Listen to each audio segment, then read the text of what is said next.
right. Do junior high boys count as a pest? Let's talk about it.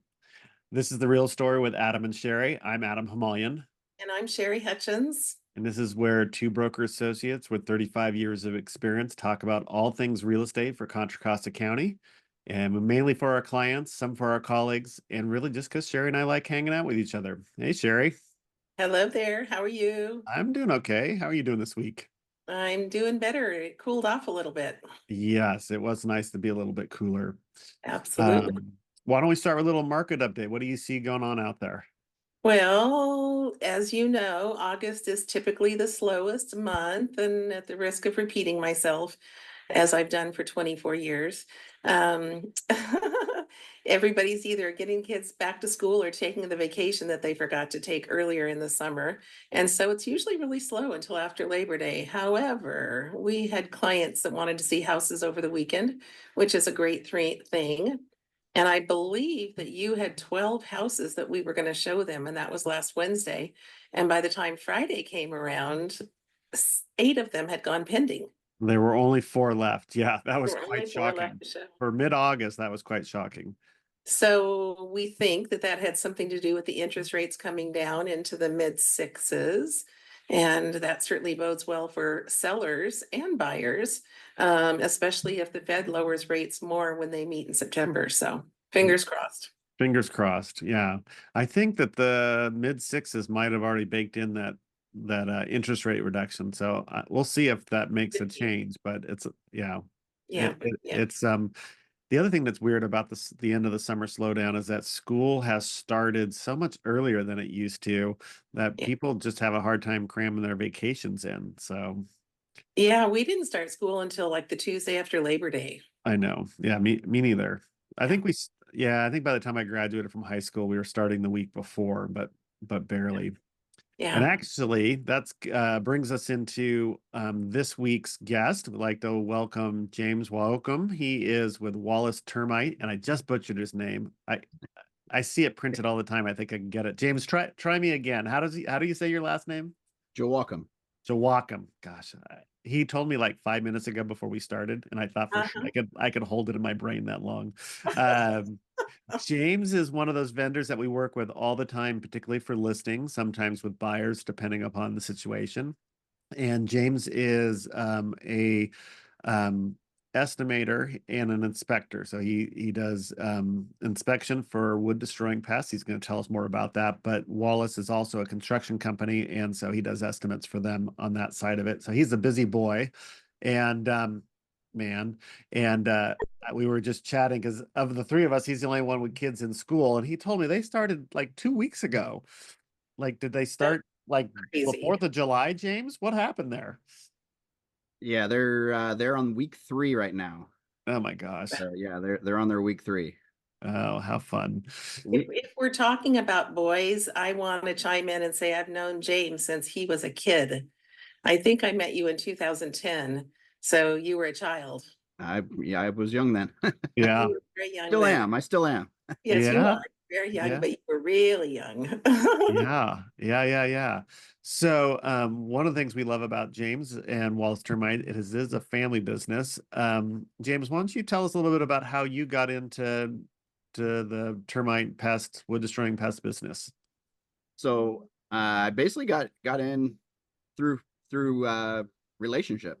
My Yep. wife now, who was my girlfriend back in high school, um, it was about a year after we had been dating. Her dad, which is Dave Wallace, pulled me into the office of the company and said, "Hey, when are you going to start working here?"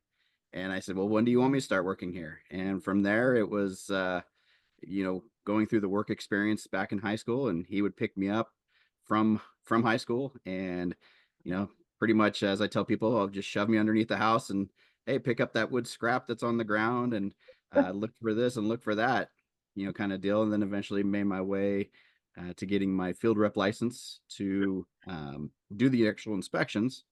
And then shortly after that, became an operator, Mm. uh, is where I'm standing now. Nice. Yeah. So you started literally at the ground floor in the Yes, basement crawl space. Yeah. pretty much.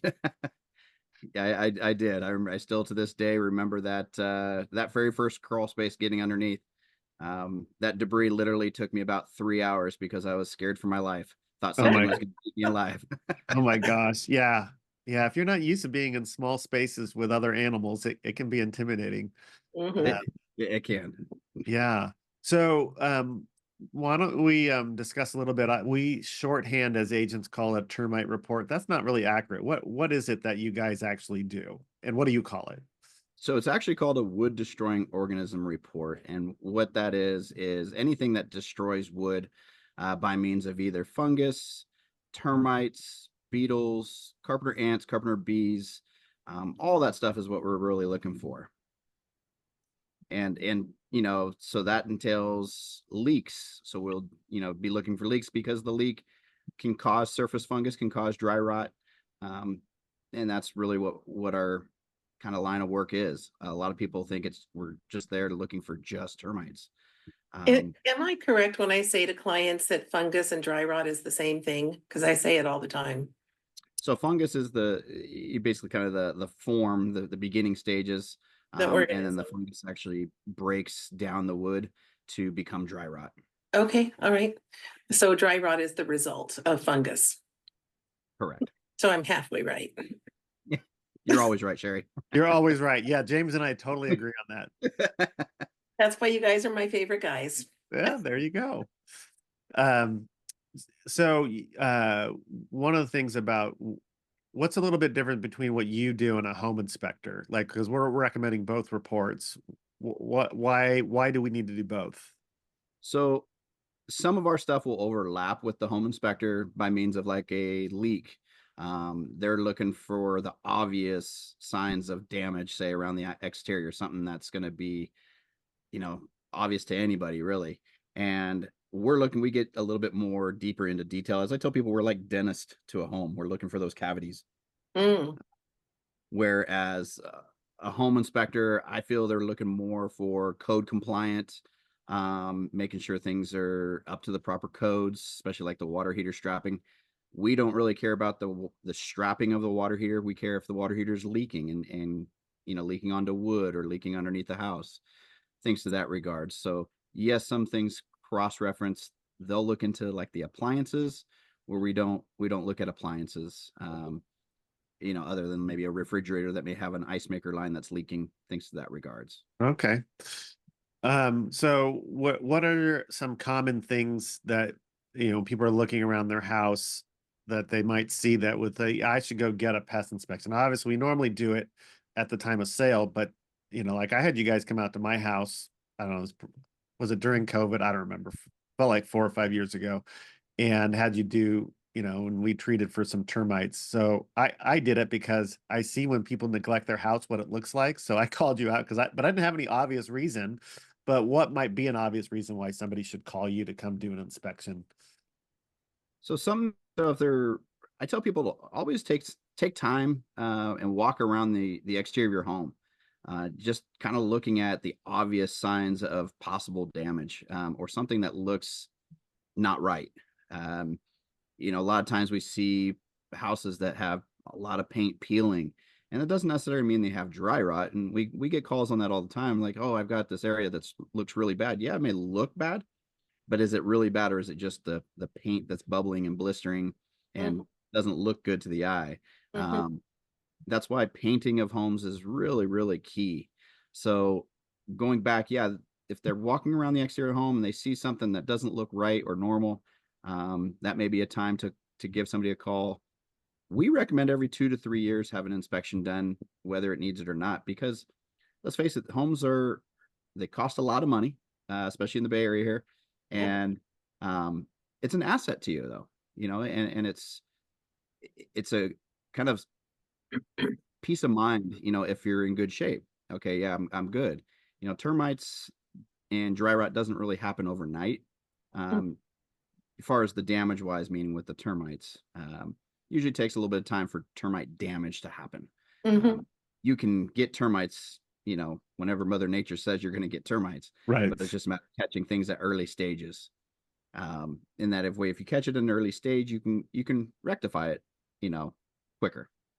It's funny because our clients are always worried that they have termites. And I think, in my experience, that termites are the least of their concerns. I mean, they can do damage, but we see so much more dry rot and fungus than we do termites.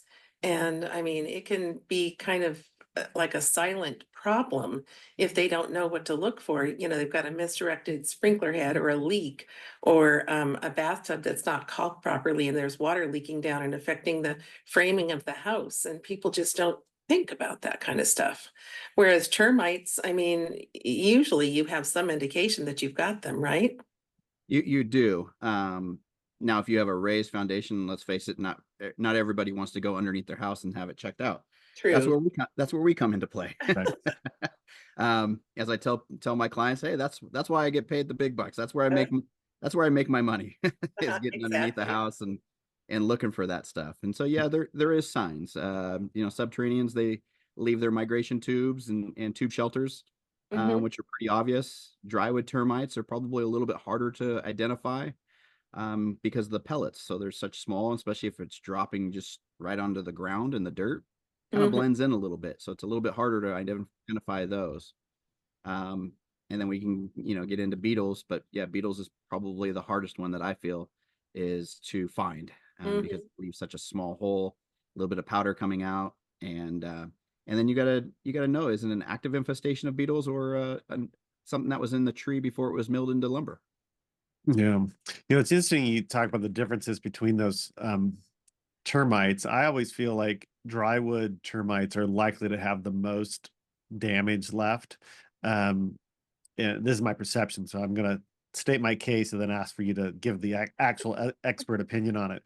But I feel like that since the subterranean termites have to go home every night back to the ground, that they can only work during the day, where I feel like the drywood termites are up higher in the structure. They don't have to retreat to so they can just keep eating without having to go back down, without building those mud tubes. And also feel like oftentimes they can be in the wall and you don't know they're there. And so they go a longer time without being discovered. Do you think that's true? Or So am I just making it up? some, All right. some, subterranean termites, their colony size is much, much larger than the drywood size. Oh, interesting. Drywood termites, their colony is rather small in comparison to subterraneans. Yes, you can have multiple colonies. Drywoods, you can definitely have multiple colonies in different locations of the house. That's why, you're going back what you said with the non-ground contact with the drywoods. That's why the fumigation is typically one route that people go, or an injection treat of those local areas. Now, subterraneans, they travel back and forth from the ground, but they're working 24 hours a day. They're constantly going. Okay. Yeah. The reason they typically will do more damage is because of the colony size. So there are a lot Oh, more bugs interesting. eaten away than the drywoods. Now, the drywoods, if there's damage from drywoods, then it's typically because people didn't see it, or they weren't showing any signs to have an inspector go out and take a look at what they got going on, things like that. Well, we did a walkthrough at a house maybe 2 years ago. And during the walkthrough, we saw the drywood residue on the windowsills in one of the rooms. I mean, we're not inspectors, and even we knew that that was a problem with termites. It turned out they had drywood, right? Well, Yeah, go ahead. Sorry. I was gonna say, yeah, that's typically, if you're seeing the little pellets, Mhm. it looks like salt and pepper granules. Mhm. It's more of a tan and black in Yeah, most cases. yeah, Um, then yeah, that's going to be the droppings of the drywood termites. yeah, And, yeah. and just like, we all want a clean house. It's the same thing with the drywoods. They want a clean house where they're living, so they push those pellets out, and clean house, as I say. Interesting. Well, I want to come back to that specific house in a moment. So when you do your reports, you come back with some, narrative about how you're doing the inspection and whatnot, and then you identify items as section 1 or a section 2, and then sometimes there's other information. Can you explain for us what section 1, like why you might, when you discover something around a house, you label it section 1, and why section 2?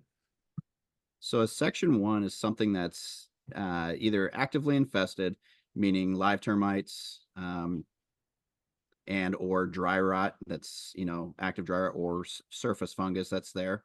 Mhm. Um, those are going to be labeled as your section ones typically. So say you got some dry rot in a roof eave, that's going to be classified as a section one. Section two are things like weathering to the exterior paint. If you have extreme weathering on the exterior, say a plumbing leak, but that leak is not causing damage. So a lot of times you'll have a tub drain or a stall shower drain leaking underneath the house, but it's just leaking right onto the soil. Those will typically become a section two. And yes, can it ever become a section one? Yes. Is it likely? As long as it just keeps on dripping onto that soil, then it's just going to stay pretty much a section two.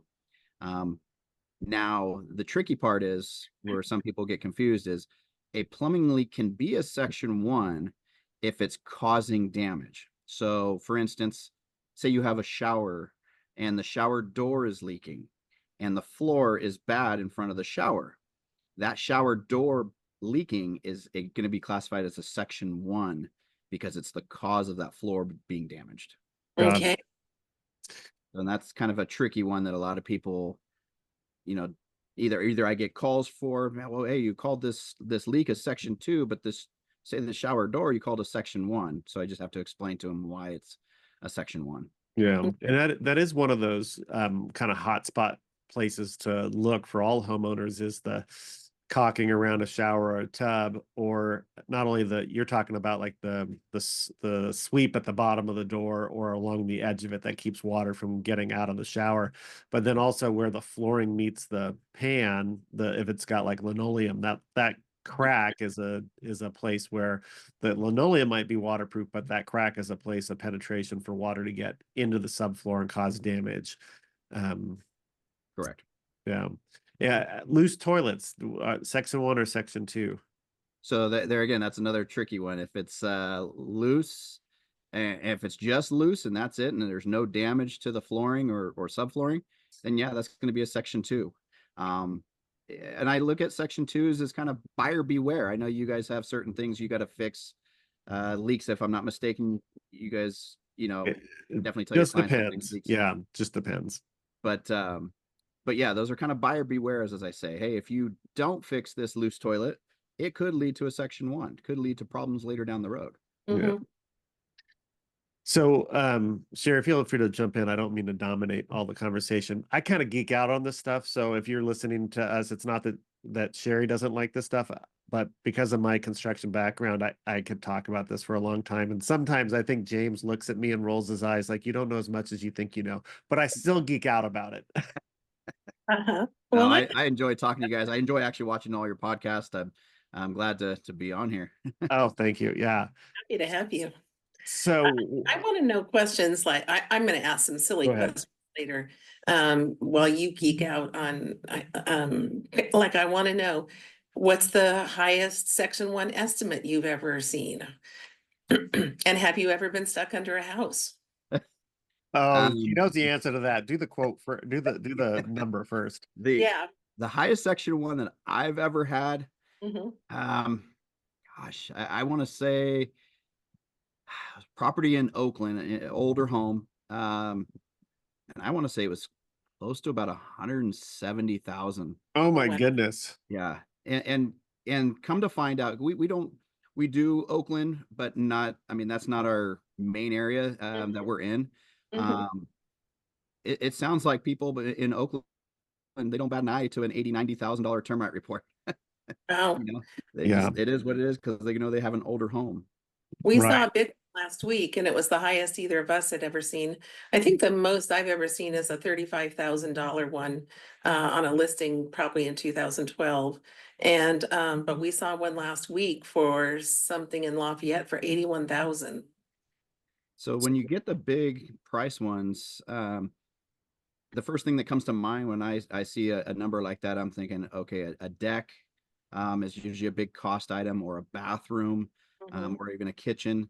Those are usually typically your big dollar amount items that will drive up that cost. There was a single line item for I think about 17,000 for a bathroom, and it was a tile floor that was seamless into a tile shower, including the curb.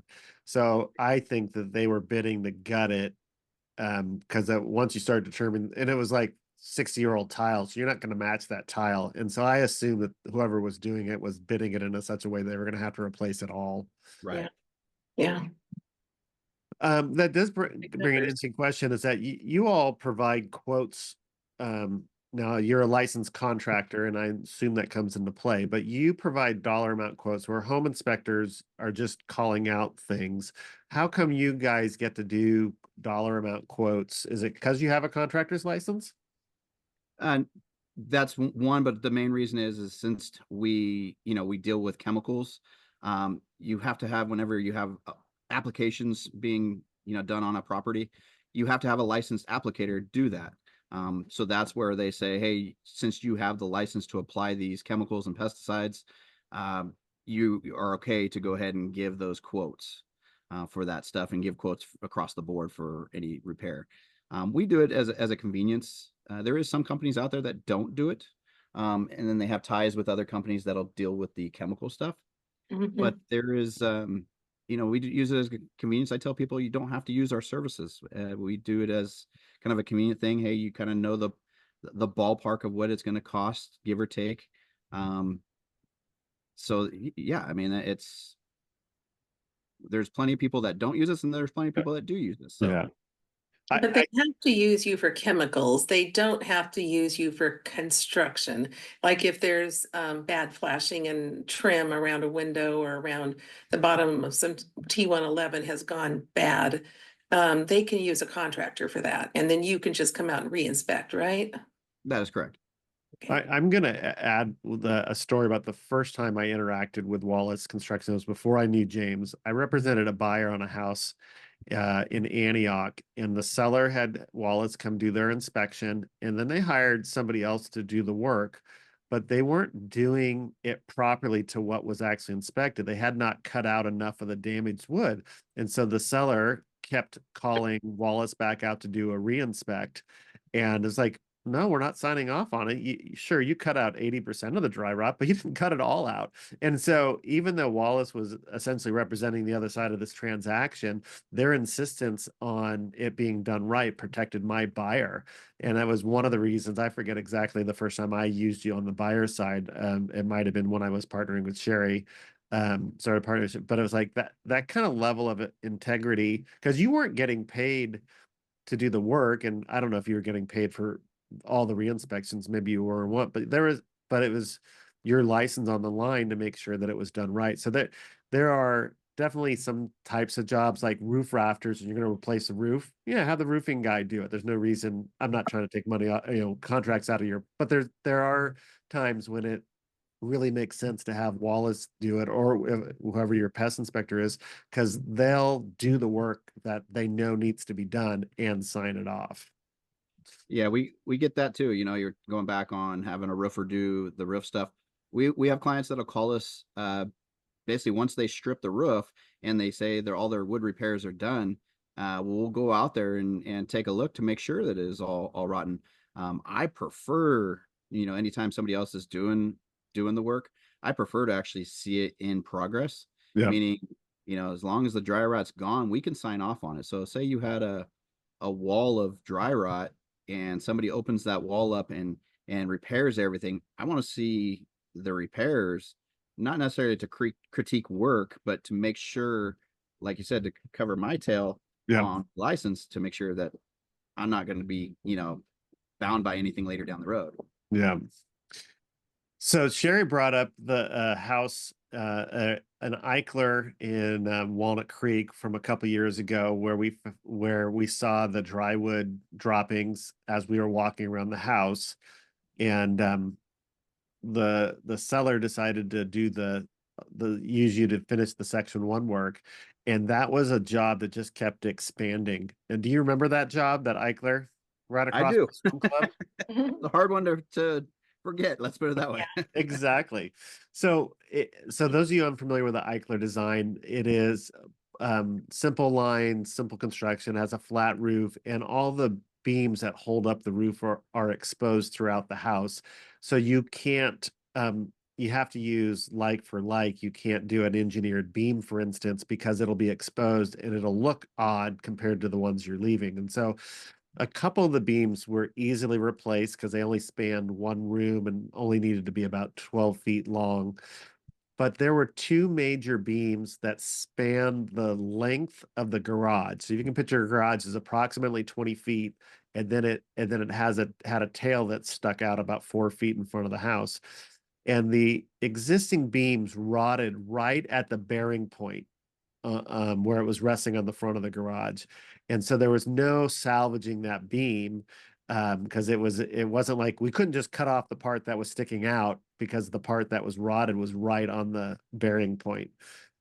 And you had a hard time sourcing that beam. Do you remember what was that like?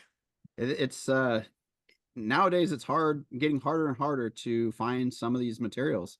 If I remember correctly, it was Ashby Lumber, I think, had it, and they said if it was another foot longer, they would have had to go into the forest and chop a tree down, just to get that length of beam.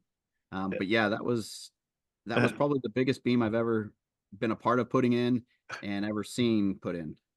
It was you had everybody out there, because so I wish I maybe I have the video of it someplace. So they had to build temporary structures to hold the roof up while they took this beam out. This 24-foot beam that's 4 by 12 or 4 by 14. It wasn't a 4 by 12. It was thicker than 14. It might have been 6. It might have been a 6 by 14 or something. Anyway, they had to build temporary walls to hold the roof up, slide out the bad beam, and then slide in this new beam. I think you had everybody on all your crews there that day trying to get that beam into place. Yeah, it was a chore. That's I even saw Dave working.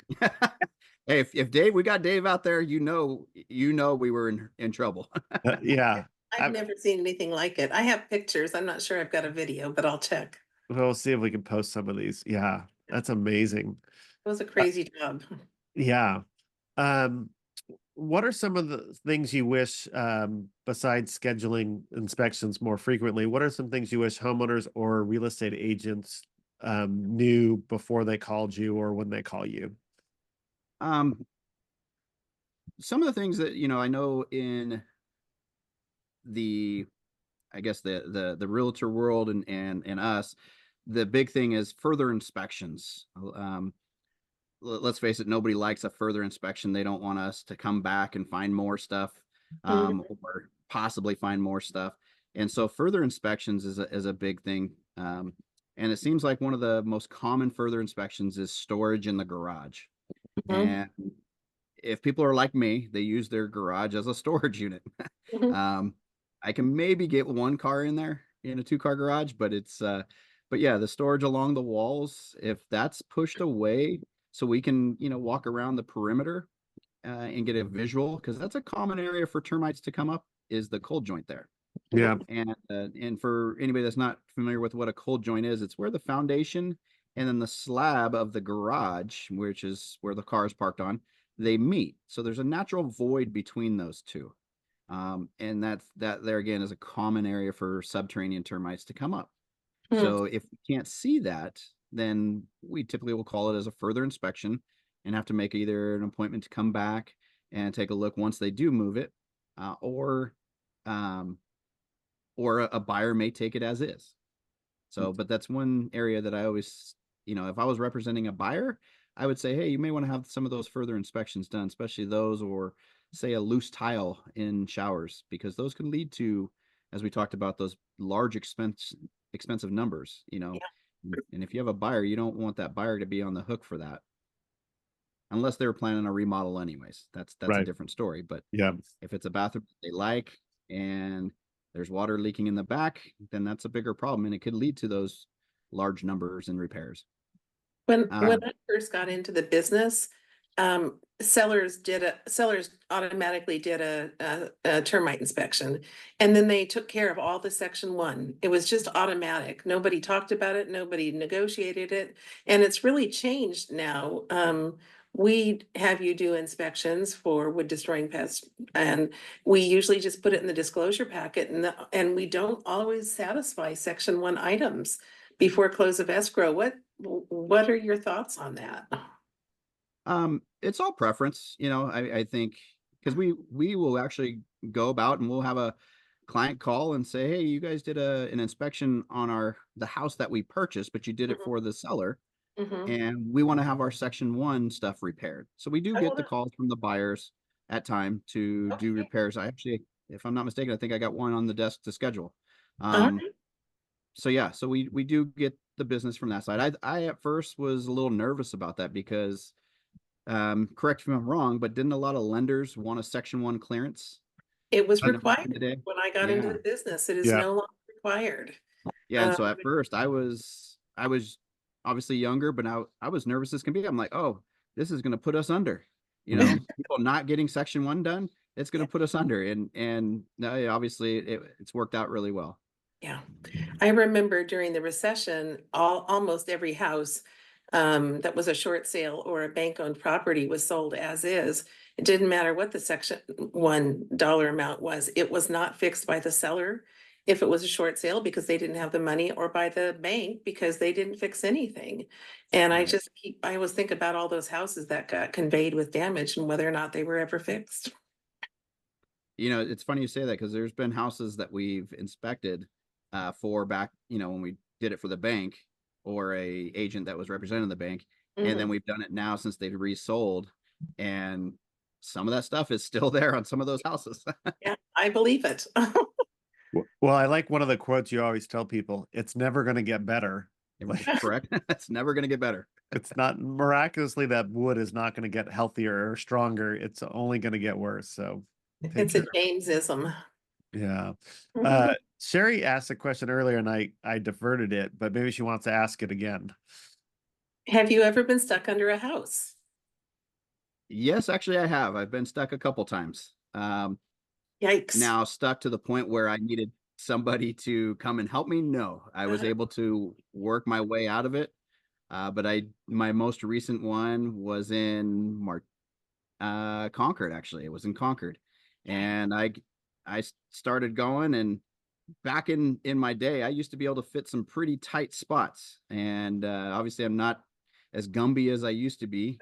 And so I thought I can make it underneath a P trap, which is the drain for the stall shower. Mhm. And I got going underneath there, and it was either my pants or my belt got caught, and I couldn't go forward and I couldn't go backwards. Oh, no. I was stuck for a good 45 minutes or so, and Oh my gosh. finally was able to wiggle my way out. And I got out and obviously sweating like crazy from panicking. Oh And that's gosh. obviously the worst thing you can do Yeah. Yeah. is panic. So I was able Were to get you myself out.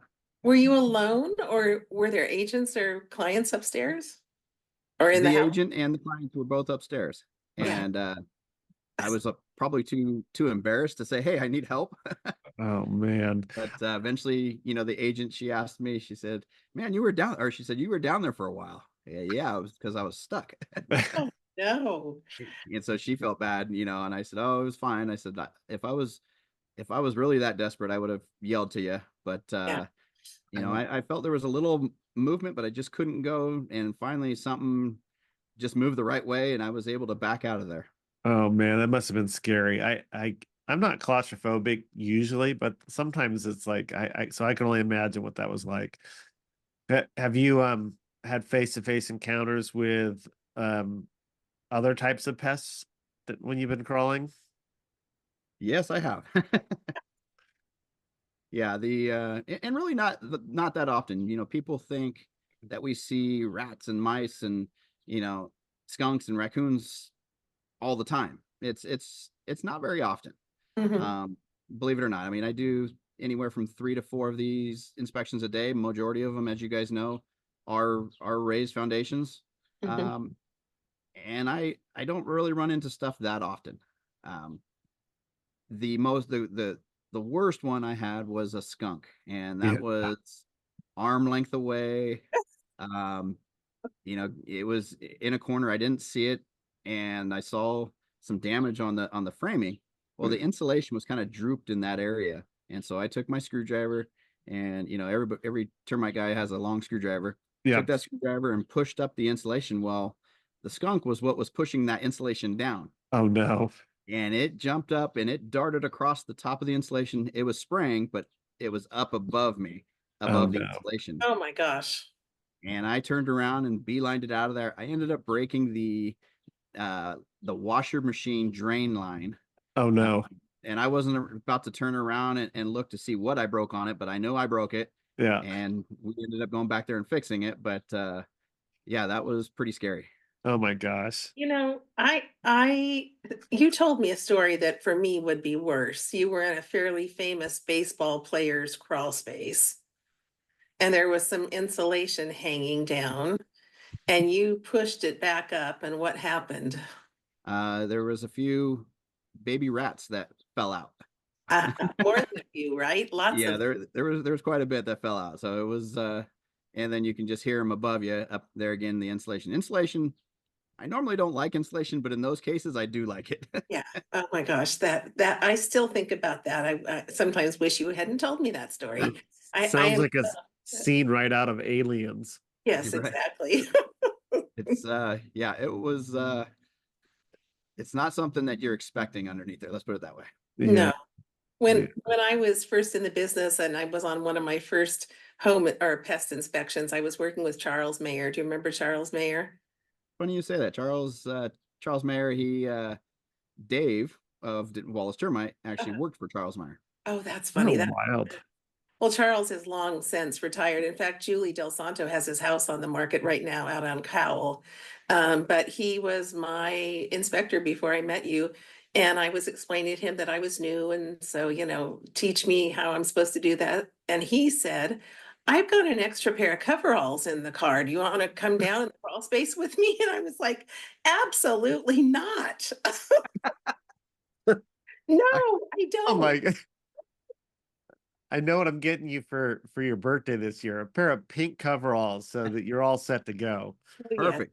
Yeah. It's Sherry, it's funny you say that because I've had more female clients go underneath houses with me than I have the male.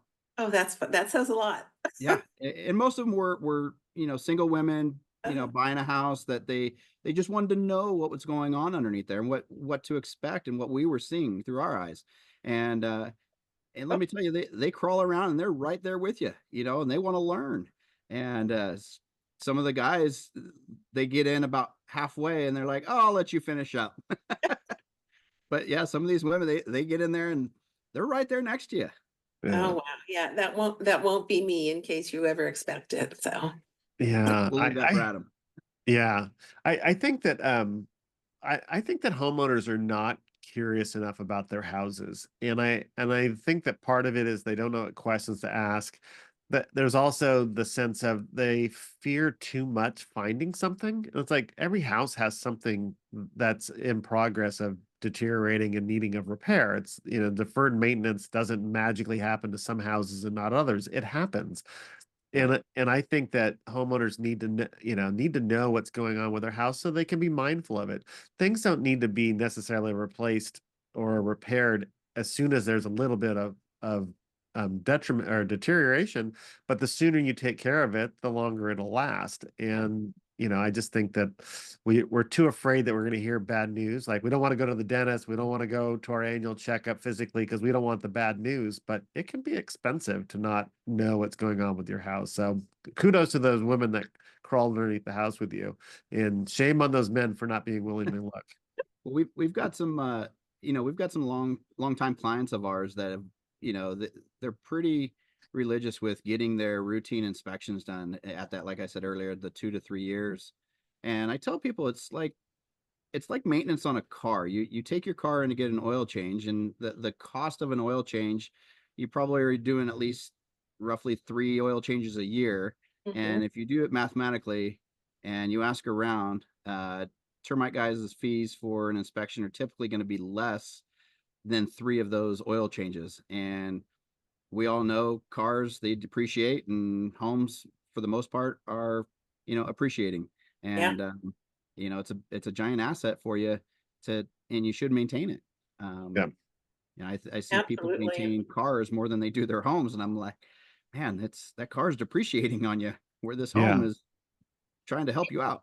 We Yeah. talked about that a couple podcasts ago about how we hand keys over to these people that have no idea how to take care of their home. I mean, it's kind of ridiculous. And, we try to help during the walkthrough, helping, explaining things that they need to do on a regular basis, but we can't really, move in with them and make sure that everything gets done. And I mean, I always say water is the biggest enemy of your house. And people just have no Mhm. clue about that. So, can Right. do a lot of Yep. damage. Water does do a lot of damage. Yeah. All right. Sure. Are we ready for the speed round? I think we are. Yes. This has been fun, James. Definitely. Um, I learned a lot, but I'm never going under a house with you, just so you know. Not even a stand-up one? Maybe a stand-up one. Maybe a stand-up one, yes. And if Adam gets me that pink coverall suit, then we'll talk about it. So, Perfect. all right, speed round. This old house or Property Brothers? This old house. Yeah, definitely. Home Depot or Lowe's? Home Depot. Granite or quartz? Quartz. Fireplace or fire pit? Fire pit. I think I probably know the answer to this question. It's probably both because I think I know what your backyard kind of looks like. Pool or hot tub? Both. That's what I thought. Carpet Yep. or hardwood floors? Hardwood floors. Yeah, I agree. And what are three things that are always in your trunk? Not your work trunk, your personal trunk. A baseball bat, a baseball, and a glove. All right. Good job. For those of you who don't know, James has been coaching his son's little league, and did you do travel ball coaching, or that's when you stepped out? You're not doing travel ball. So I actually just finished up my travel now that he's into high school. All So right. he started up freshman football, and then he'll go into his freshman baseball.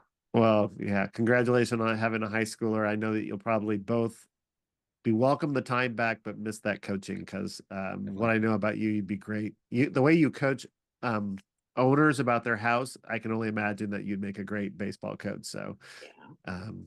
Thank you. that's fun to watch your kids get a little bit older. All right. Well, I think that's it for the real story with Adam and Sherry for this week. If you enjoyed it, be sure to like and subscribe and refer it to your friends. And stay tuned next week for the next episode of the real story with Adam and Sherry. Bye, everybody. Bye-bye. Thank you, James. Bye. Thank you.